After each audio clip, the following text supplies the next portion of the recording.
नए चैप्टर की शुरुआत होती है और हम देखते हैं डैन किसी जगह के सामने खड़ा होकर उसकी ओर देखते हुए कहता है, क्या यही आयरन मार्शल एसोसिएशन का सीक्रेट रास्ता है। जिसके बाद हम पैरेलल में सोहो को पास्ट में देखते हैं जो कि डैन को कुछ दिखाती है, जिसे देख डैन कहता है अब यह क्या है। सोहो बताती है यह एंशिएंट मैप है आयरन मार्शल एसोसिएशन का, जिस पर डैन कहता है ओह तो यह आयरन मार्शल एसोसिएशन का एक पुराना मैप है। सोहो उसे बताती है जिसके पास पावर होती है वे हमेशा बचने के लिए कोई रास्ता निकाल ही लेते हैं। डायनेस्टी के साथ मोरिम ने भी जनरेशन बाय जनरेशन यही करता आया है और आयरन मार्शल एसोसिएशन के लिए भी यह कुछ अलग नहीं है। यह मैप आयरन मार्शल एसोसिएशन में शुरू से बने हर एक सीक्रेट रास्ते को दिखाता है। ये लैंड अंडरग्राउंड को जोड़ने वाले सीक्रेट रास्ते को दिखाता है और ये सर्कल सीक्रेट रूम को शो करता है। आयरन मार्शल एसोसिएशन ने इस सीक्रेट रास्ते को प्रिपरेशन के तौर पर बनाया था अगर युआन आयरन मार्शल एसोसिएशन पर कब्जा कर लेता है तो, लेकिन युआन से जीतने के बाद सभी ने इस जगह को भुला दिया। केवल हमारे सिवाय शायद ही किसी को इस जगह के बारे में याद होगा। हमें कंफर्मेशन मिली है कि इस रास्ते को गार्ड करने वाले सभी मार्शल आर्टिस्ट को पूरी तरह से हटा दिया गया है। उस अंडरग्राउंड के अंदर एक नेचुरल रूप से बना एक प्लेस है जहां कोई भी निगरानी नहीं है और ना ही कोई इसके बारे में जानता है कि यह एग्जिस्ट भी करता है। आप वहां बिना किसी को पता चले स्वॉर्ड सेंट से मिल सकते हैं। बस एक ही प्रॉब्लम है, उस प्लेस के रास्ते को एक बड़े से चट्टान से बंद कर दिया गया था। हो सकता है कि यह जानबूझकर किया गया हो। वहां से सारे मार्शल आर्टिस्ट को वापस बुलाने के बाद इसी के साथ हम डैन को वापस देखते हैं जो उस बड़े से चट्टान के सामने आते हुए कहता है, क्या यही वह बड़ा सा चट्टान है जिसके बारे में सोहो बता रही थी। सच में यहाँ पर कोई भी गैप नहीं है, पर क्या फर्क पड़ता है, यह कोई बड़ी प्रॉब्लम नहीं है। इतना बोलने के बाद वह उस बड़े से चट्टान पर अपने अटैक को करता है। हेवनली आर्टिलरी जनरल का फोर्स थंडर क्यूआई, जिसके कारण वहाँ एक बड़ा सा होल हो जाता है। डैन उसके अंदर देखते हुए कहता है, अब यह किस तरह के थ्रिल को मैं महसूस कर पा रहा हूँ। यह तो सेम है जो मैंने तब महसूस किया था जब मैं मास्टर के साथ 3 हर्मिटों के केव में गया था। यहाँ पर रेगुलर इको भी कुछ अलग है। क्या यह स्वॉर्ड सेंट के पावर का इको है। ऐसा लग रहा है कि यह वह प्लेस है जहाँ पर वह पर्सन जिसके पास असाधारण पावर है वह अपनी पूर्ण उपस्थिति दर्शा रहा है, मानो जैसे कि वह मुझे टेस्ट करने की कोशिश कर रहा है। उसकी एनर्जी को देख ऐसा लग रहा है जैसे कि वह मुझसे पूछ रहा हो मैं उस ग्रेट स्वॉर्ड सेंट से मिलना भी डिजर्व करता हूँ कि नहीं। यह तो काफी इंटरेस्टिंग है, पर क्या तुम्हें लगता है कि तुम मुझसे कुछ भी पूछ सकते हो। ग्रेट स्वॉर्ड सेंट वो तुम हो जो कि डिजर्व नहीं करता हेवनली आर्टिलरी जनरल के सामने खड़ा होना। इतना सोचते हुए वह अंदर जाते हुए कहता है, मैं विश्वास नहीं कर सकता इस जगह पर इतना बड़ा अंडरग्राउंड है। यह तो काफी औसम है। मैं यकीन नहीं कर सकता कि इतने बड़े अंडरग्राउंड का इको बस एक आदमी के कारण गूंज रहा है। यहाँ पर काफी शांति है, साथ ही एनर्जी का डिस्ट्रक्टिव फ्लो भी डिसअपेयर हो गया है। यह बिल्कुल वैसा है जैसे मानो मैं एक बड़े से लेक में डूब रहा हूँ। इतने में ही उसे कुछ महसूस होता है। उसके पीछे एक पिंक कलर का एक स्वॉर्ड आ गया होता है, जिसे देख डैन सोचता है, क्या यही दिल का तलवार है। दिल की तलवार अपने ऑनर के इंस्टिंक्ट का मैनिफेस्ट होता है। ऐसा कुछ भी नहीं है जिसे दिल के तलवार यानी कि स्वॉर्ड हार्ट से डिस्ट्रॉय या फिर मारा ना जा सके। जैसे कि उम्मीद थी माउंट हुआ के सबसे ओल्डेस्ट और 9 सेंट्रल के सबसे बेस्ट मार्शल आर्टिस्ट रेनी स्वॉर्ड सेंट से उसने दशकों से अपने स्वॉर्ड को नहीं चलाया है, क्योंकि अब उसका कोई भी मुकाबला नहीं है, जिसके कारण गांगो के लोगों ने उसे as a respect sword saint का टाइटल दिया। इतने में ही वह स्वॉर्ड ऑफ द हार्ट टूटकर टुकड़ों में बदलता हुआ एक पूरा पेड़ के रूप में बनता हुआ अपने साथ पूरे जंगल को बनाने लगता है डैन के चारों तरफ। जिसे देख डैन कहता है, मुझे नहीं पता था मैं क्या करूंगा जब हजारों पंखुड़ियां भारी मात्रा में क्यूआई को अपने साथ लिए मुझ पर अटैक करता है तो यह क्यूआई कंट्रोल स्वॉर्ड और पावरफुल स्वॉर्ड के लेवल को सरपास कर सकता है। शायद वे सारी रूमर सही थी। आप उस लेवल तक पहुंच गए हैं जहां सैकड़ों सालों में कोई भी नहीं पहुंचा है। यह बिल्कुल भी फेक रूमर नहीं था। जिसे सुन स्वॉर्ड टायरेंट कहता है, मुझे खुशी हो रही है किंग ऑफ वार से अपनी प्रशंसा को सुन, जिसकी की गांगो में पहले से ही हाई रेपुटेशन है। क्या आप इसे लेना पसंद करेंगे। इस एक स्ट्राइक में मेरी पूरी लाइफ की कंटेंट किया हुआ की है। उस अटैक को देख डैन कहता है, तो क्या यही कारण था कि तुम मुझसे मिलना चाहते थे। अगर हाँ तो यह है मेरा आंसर। इतना बोलते हुए वह कुछ भी नहीं करता, जिसके कारण वो हजारों पंखुड़ियां डैन को अपने अंदर समाने लगता है। जिसे देख स्वॉर्ड सेंट कहता है, आखिरकार तुमने मुझ पर काउंटर अटैक क्यों नहीं किया। डैन कहता है, क्या तुम चाहते हो मैं तुम पर अटैक करूं, पर मैं ऐसा क्यों करूं जब तुम्हारे अटैक में कोई भी मर्डरस और है ही नहीं। मैं तो बस इसे लेकर खुश हूं कि इस मौसम में इतना फूल देखने को मिल गया जितना मैं चाहता था। जिस पर स्वॉर्ड सेंट कहता है, अमिताभ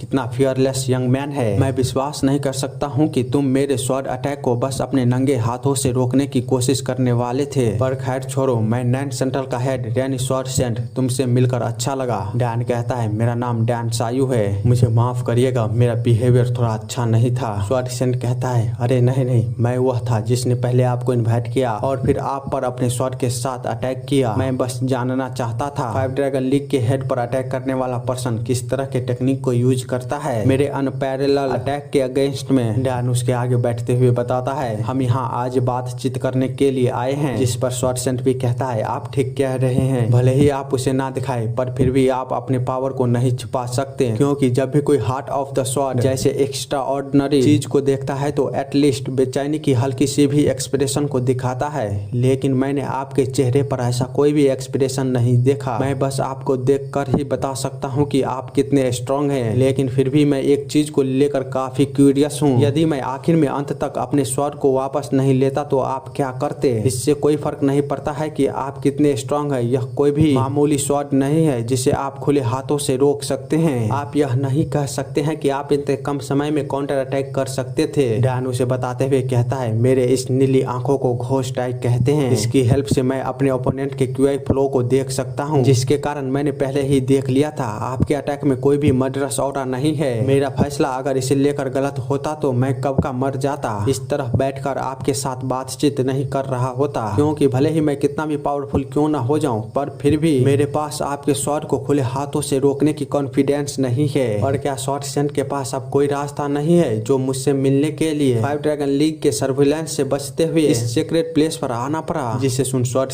पहले तो शांत रहता है और फिर थोड़े से सीरियस लुक के साथ कहता है घोस्ट आई, मुझे बताओ कि मेरी करंट स्टेट तुम्हारी घोस्ट आई से कैसी दिखती है? डैन भी जिसे सुन सीरियस लुक के साथ कहता है आप स्ट्रांग हैं, लेकिन जितने आप स्ट्रांग हैं उतना ही शांत भी है। हालांकि वह शांति एक बड़े नदी की तरह है जिसके अंदर छिपा क्यूआई वायलेंट और रफ मुझे तूफान की याद दिलाती है। और मुझे एक बात परेशान कर रही है, मैं आपके पल्स में क्यूआई का हल्का और इरेगुलर फ्लो को महसूस कर सकता हूँ। मुझे नहीं पता कि मैं सही हूँ, पर क्या आप किसी चीज से एडिक्टेड है?